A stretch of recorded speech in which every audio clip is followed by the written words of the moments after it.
पर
आओ ठाकुर, मैं जानता था तुम जरूर आओगे।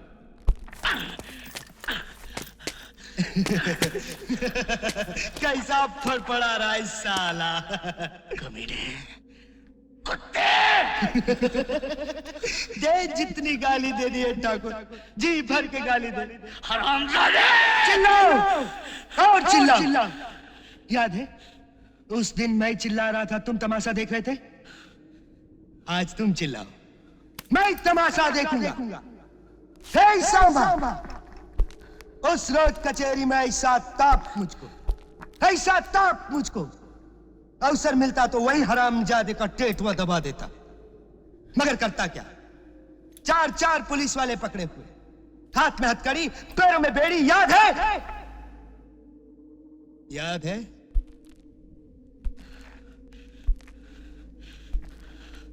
कोई आखिरी ख्वाहिश है तुम्हारी ठाकुर?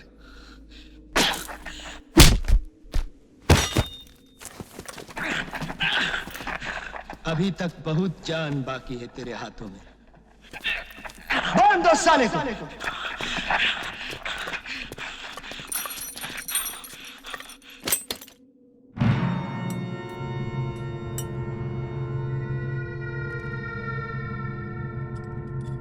अब मैं तुझे जान से नहीं मारूंगा,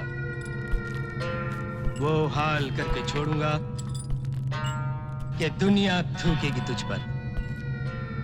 बहुत जान है तेरे हाथों में। ये हाथ लगाम पकड़ के घोड़े को बिठा देते। बहुत जान है तेरे हाथों में। याद है ठाकुर क्या कहे थे तुम? ये हाथ नहीं फांसी का फंदा है। देख, फंदा खुल गया फंदा। बहुत जान है हाथों में है। ये हाथ हमको दे दे ठाकुर। ये हाथ हमको दे ठाकुर।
उसके बाद कुछ देखा तुमने? नहीं साहब, गोली चलते ही हमने सब खिड़की किवाड़ बंद कर लिए। ठीक है, यहाँ पर अंगूठा लगा दो। जी साहब। इधर आइए ठाकुर साहब। ठाकुर साहब, यहाँ जो हुआ मुझे इन लोगों से पता चल गया। आपसे एक और बात करनी है। पुलिस को गब्बर चाहिए, जिंदा या मुर्दा, वो एक न एक दिन आपको मिल जाएगा इंस्पेक्टर साहब। कुछ बता सकते हैं आप गब्बर सिंह के बारे में? जी नहीं। ठीक है, मुझे बस इतना ही पूछना था। शुक्रिया ठाकुर साहब।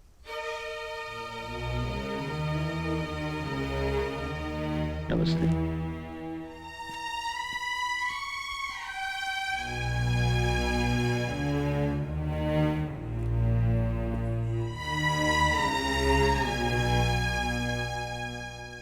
ठाकुर साहब, ये रुपए हमें नहीं चाहिए, आप इन्हें वापस ले लीजिए। लेकिन ये मत सोचिए कि हम आपका काम नहीं करेंगे। लेकिन तुम लोगों ने कहा था तुम सिर्फ पैसों के लिए काम करते हो। लेकिन पैसे तो हमें फिर भी मिल जाएंगे। गब्बर सिंह को मार के तुम गब्बर को नहीं मारोगे। तुम यहाँ गब्बर को पकड़ के मेरे हवाले करने आए हो, जिंदा। वादा करो, तुम उसे मुझ तक जिंदा पहुंचाओगे।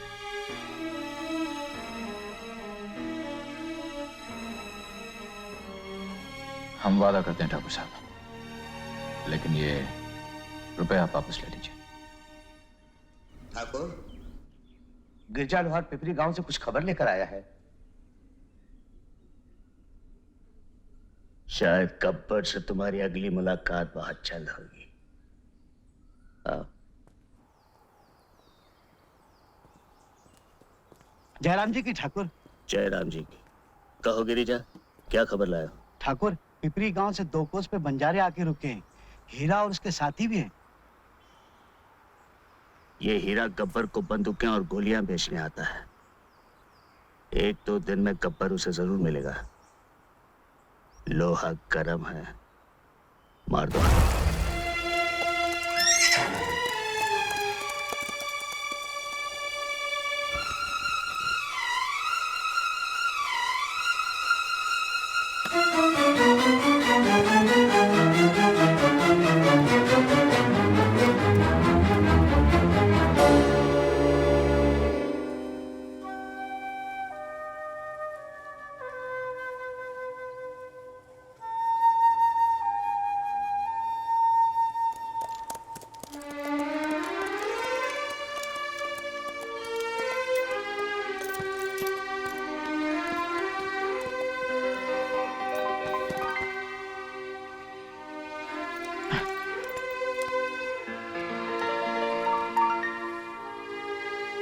रामलाल, अरे क्या हुआ इन्हें?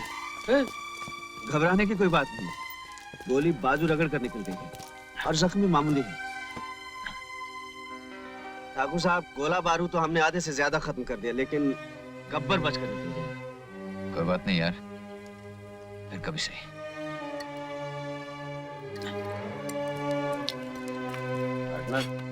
दवा समझ कर 2 घूंट मार ले, सारी तकलीफ दूर हो जाएगी। अगर तू पीना छोड़ दे तो तेरी बहुत सी तकलीफें कम हो जाएंगी। आप राम राम।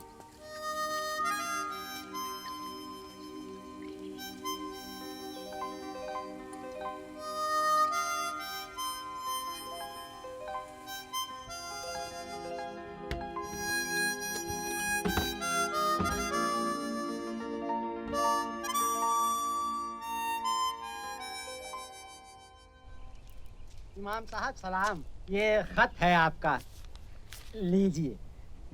जबलपुर से ही आया होगा। अरे गुलजारी लाल, जरा पढ़ भी देते। जी, पढ़े देते। अरे मेरा चश्मा इसी जेब में तो था। इधर है।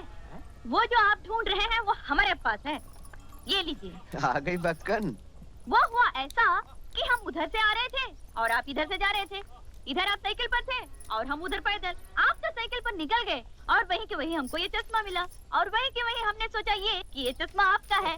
देखने वाली बात ये कि ये चश्मा तो आप ही का निकला, यूं कि। अच्छा अच्छा, अब जरा मुंह को आराम दे तो मैं ये खत सुन लूं। तेरी मिसाल बाद में सुनेंगे। हाँ हाँ, मैंने कब मना किया। हाँ गुलजारी लाल। जनाब भाई साहब, सलाम अलैकुम। वालेकुम सलाम। बात सलाम, आपको खबर मिले कि यहाँ सब खैरियत है और सब आपकी खैरियत अल्लाह ताला से नेक चाहते। दीगर अहवाल ये है कि अहमद मियाँ की नौकरी पक्की करा दी गई, तनख्वाह 200 रुपए हो गई, रहने खाने पीने के लिए तो गरीब खाना मौजूद है। अच्छा है, मामू की निगरानी में रहेगा। हाँ अच्छा है, हम भी यही चाहते हैं। इस मामले में देर करना मुनासिब नहीं होगा, इसलिए थोड़े को बहुत और खत को तार समझें। अहमद मियाँ को जल्द अज जल्द रवाना कर दें। बाकी खैरियत है, घर में सब सलाम कहते हैं। फकत आपका मुकईतुल्ला जी। आने दो अहमद को, अब नहीं सुनूंगा उसकी। ये तो आपने ठीक बात की, लेकिन आने क्या दे, वो तो आया हुआ है। देखो अब्बा, मैं जाने वाला नहीं हूँ। यूं कि ये तो वही मिसाल हो गई कि। अरे भाई अजीब बेवकूफ है ये लड़का।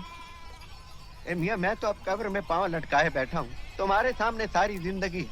कब तक मेरे दामन से बंधे बैठे रहोगे? और फिर ऐसी नौकरी रोज रोज नहीं मिलती है भाई। बच्चू, इमाम साहब बात ठीक कह रहे हैं। हाँ हाँ, हमने तो यहाँ तक सुना है कि बड़े से बड़े शहर जैसे मुरादाबाद हुआ, मेरठ हुआ, वहाँ भी लोग नौकरी के लिए मंदिर तक। अरे मंदिर क्यों, क्या हुआ? वो हुआ ऐसा कि हम निकले थे घर से मंदिर जाने और देखा तो इनका चश्मा मिल गया। इनके चश्मे को पाते ही हम भूल गए कि हमें जाना कहाँ है। लेकिन देखने वाली बात यह है कि अब हमें याद आ चुका है। ए वीरू, तेरी टांगे वाली।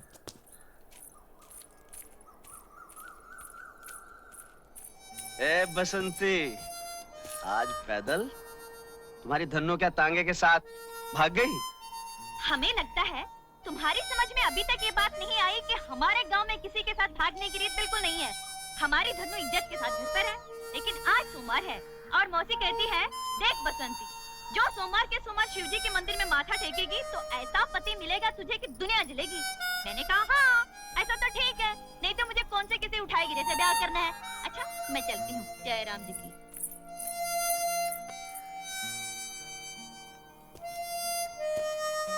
जय राम जी की।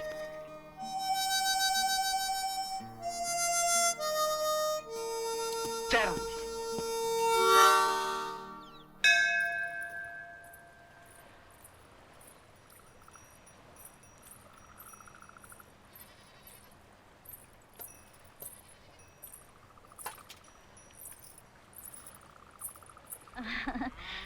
प्रभु, संसार में ऐसी कोई बात तो है नहीं जो तुमसे छुपी हो। तुम तो सब जानते हो। देखो, मैं ये तो नहीं कहती कि तुम्हें याद नहीं होगा, लेकिन फिर भी अपनी तरफ से कह देना अच्छा होता है। आज सोमवार है, बस एक छोटी सी विनती है प्रभु। देखो, जरा देखो, ये तांगे की लगाम खींचते खींचते हाथ ऐसे हो गए हैं जैसे घोड़ी के घुर।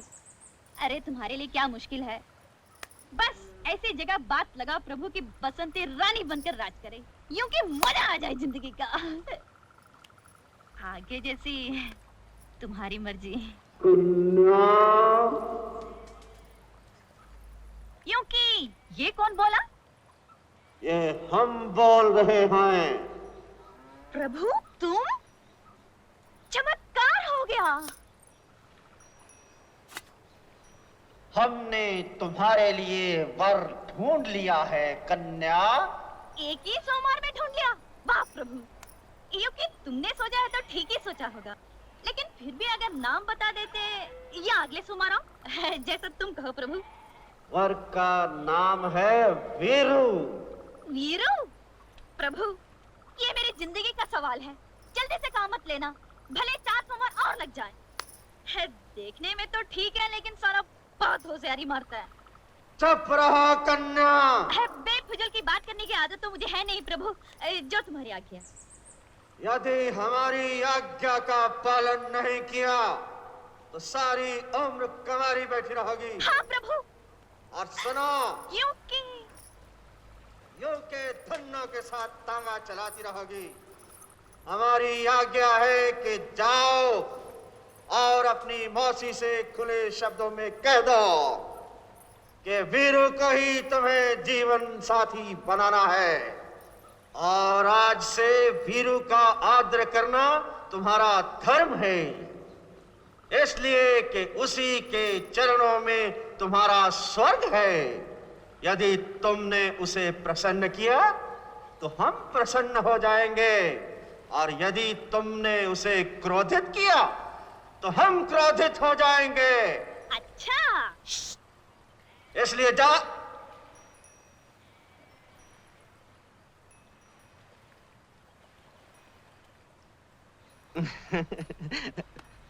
बसंती, बसंती,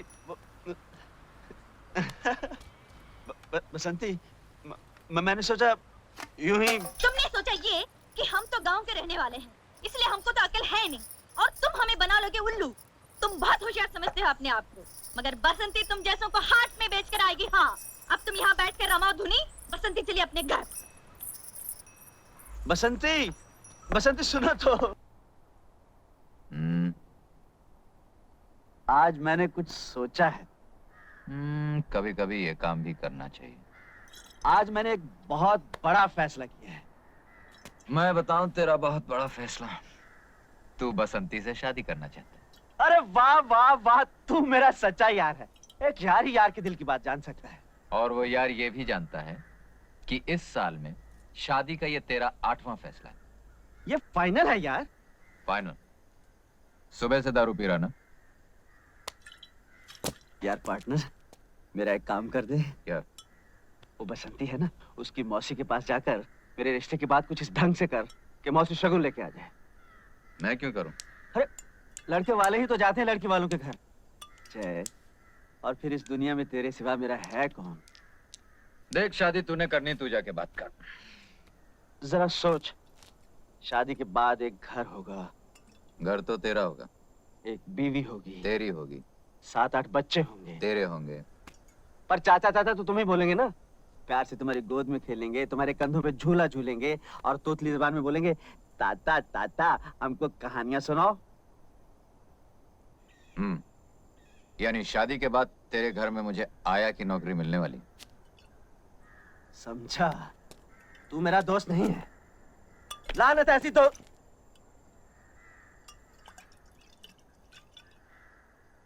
इसीलिए अकड़ रहा है ना कि मेरा ये काम तेरे बगैर दूसरा कोई नहीं कर सकता। आज मेरी माँ होती तो मेरी कब की शादी हो चुकी होती, मेरे छोटे छोटे बाल बच्चे होते।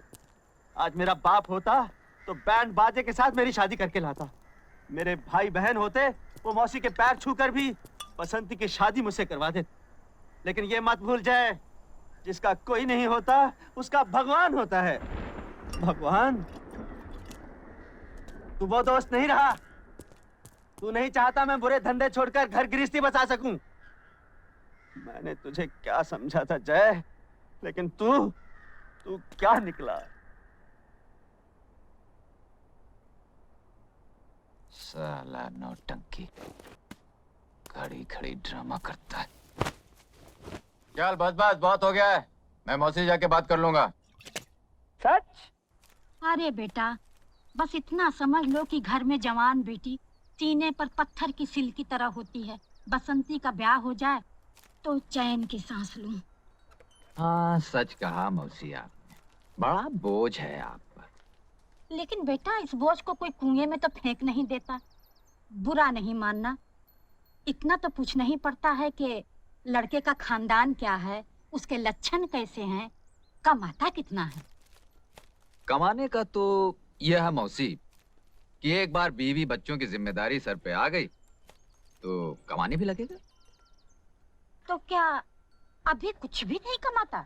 नहीं नहीं, ये मैंने कब कहा मौसी, कमाता है, लेकिन अब रोज रोज तो आदमी जीत नहीं सकता ना, कभी हार भी जाता है बेचारा। हार जाता है? हाँ मौसी, अब ये कमबख्त जुआ चीज ही ऐसी, अब मैं क्या कहूँ। हैं? तो क्या जुआरी है? छी छी छी छी मौसी, वो और जुआरी ना ना, वो तो बहुत ही अच्छा और नेक लड़का है। लेकिन मौसी, एक बार शराब पी ली ना, फिर अच्छे बुरे का कहाँ होश रहता है। हाथ पकड़ के बैठा लिया किसी ने जुआ खेलने। अब इसमें बेचारे वीरू का क्या दोष है? ठीक कहते हो बेटा, जुआरी वो, शराबी वो, लेकिन उसका कोई दोष नहीं। मौसी आप तो मेरे दोस्त को गलत समझ रही हैं। वो तो इतना सीधा और भोला है। अरे बसंती से उसकी शादी करके तो देखिए, ये जुए और शराब की आदत तो 2 दिन में छूट जाएगी। अरे बेटा, मुझे बुढ़िया को समझा रहे हो? ये शराब और जुए की आदत किसी की छूटी है आज तक? मौसी आप वीरू को नहीं जानती, विश्वास कीजिए वो इस तरह का इंसान नहीं है। एक बार शादी हो गई तो वो उस गाने वाली के घर जाना बंद कर देगा, बस शराब अपने आप छूट जाएगी। हाय हाय, बस यही एक कमी रह गई थी। तो क्या किसी गाने वाली के घर भी आना जाना है? तो इसमें कौन सी बुरी बात है मौसी? अरे गाना सुनने तो राजा महाराजा और ऊंचे ऊंचे खानदान के लोग जाते हैं। हाँ। अच्छा, तो बेटा ये भी बताते जाओ कि तुम्हारे ये गुणवान दोस्त किस खानदान के हैं? बस मौसी खानदान का पता चलते ही हम आपको खबर दे देंगे। एक बात की दात दूंगी बेटा, भले 100 बुराइयां हैं तुम्हारे दोस्त में, फिर भी तुम्हारे मुंह से उसके लिए तारीफ ही निकलती है। अब क्या करूं मौसी, मेरा तो दिल ही कुछ ऐसा है। तो मैं ये रिश्ता पक्का समझूं? पक्का? भले सारी जिंदगी लड़की कुंवारी बैठी रहे, लेकिन मैं ऐसे आदमी से बसंती को नहीं ब्याहने वाली। सगी मौसी हूँ, कोई सौतेली माँ नहीं। अजीब बात है, मेरे इतने समझाने पर भी आपने इनकार कर दिया। बेचारा वीरू, न जाने क्या करेगा।